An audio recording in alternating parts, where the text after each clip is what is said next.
नमस्कार। आज हम बात करने वाले हैं एक बहुत ही दिलचस्प लीडरशिप स्टाइल की, सर्वेंट लीडरशिप।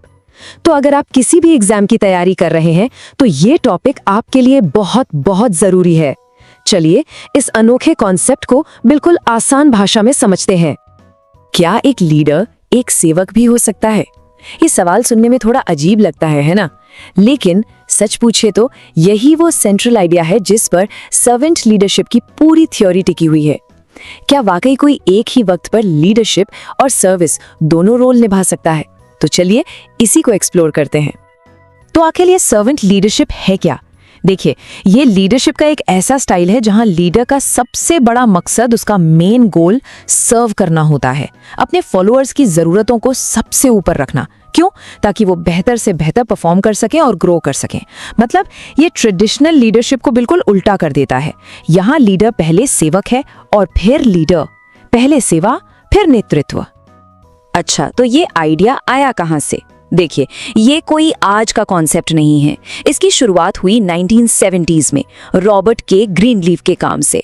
वो AT&T में एक सीनियर एग्जीक्यूटिव थे और उन्होंने ही ये टर्म सर्वेंट लीडरशिप पहली बार इस्तेमाल किया था। फिर कई सालों बाद 2000s के दौर में लिंडन, वैन और पेनाचियो जैसे रिसर्चर्स ने इसे आगे बढ़ाया और इसका एक प्रॉपर टेस्टेबल मॉडल तैयार किया। और हाँ, एग्जाम के लिए यही मॉडल सबसे जरूरी है। तो एग्जाम के पॉइंट ऑफ व्यू से इस थियरी को समझने का सबसे अच्छा तरीका है इसका 3 पार्ट मॉडल। ये इस पूरी थियरी का आप कह सकते हैं कोर है। अब ये मॉडल काम कैसे करता है? इसके 3 सिंपल स्टेप्स हैं। पहला है एंटीसीडेंट कंडीशंस, यानी वो शुरुआती हालात या परिस्थितियां। दूसरा है सर्वेंट लीडर बिहेवियर्स, यानी लीडर का बर्ताव। और तीसरा आउटकम्स, यानी नतीजे। इसे एक सिंपल फ्लो में समझिए। कुछ कंडीशंस होती हैं जिनके कारण लीडर एक खास तरह से बिहेव करता है और उस बिहेवियर से बेहतरीन आउटकम्स मिलते हैं। सिंपल। चलिए अब मॉडल के सबसे जरूरी हिस्से की बात करते हैं, इसका दिल, इसका हार्ट। और एग्जाम में सबसे ज्यादा सवाल यहीं से बनते हैं। ये हैं 7 जरूरी बिहेवियर्स, यानी 7 सर्वेंट लीडर बिहेवियर्स। इन्हें जरा ध्यान से देखिए। Conceptualising, emotional healing, putting followers first, helping followers grow and succeed, behaving ethically, empowering और आखिर में creating value for the community। ये 7 पॉइंट्स आपको बिल्कुल याद रखने हैं। मल्टीपल चॉइस क्वेश्चंस में अक्सर पूछा जाता है कि इनमें से कौन सा सर्वेंट लीडर बिहेवियर है या कौन सा नहीं है।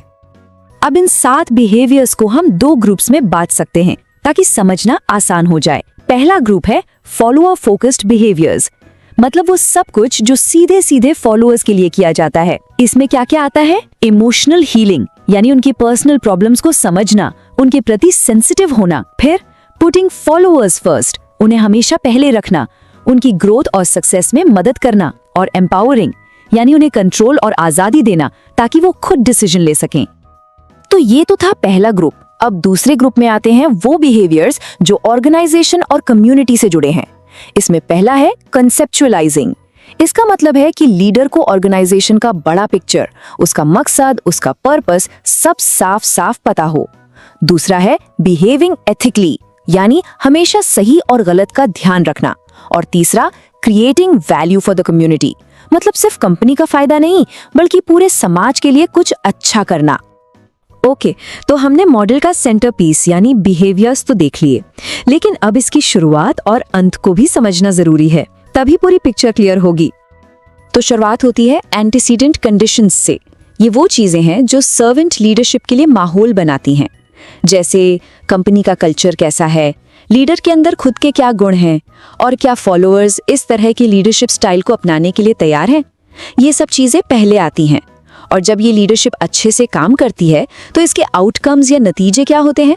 फॉलोअर की परफॉर्मेंस और ग्रोथ बेहतर होती है, पूरे ऑर्गेनाइजेशन की परफॉर्मेंस सुधरती है और इसका एक पॉजिटिव सोसाइटल इम्पैक्ट यानी समाज पर भी अच्छा असर पड़ता है।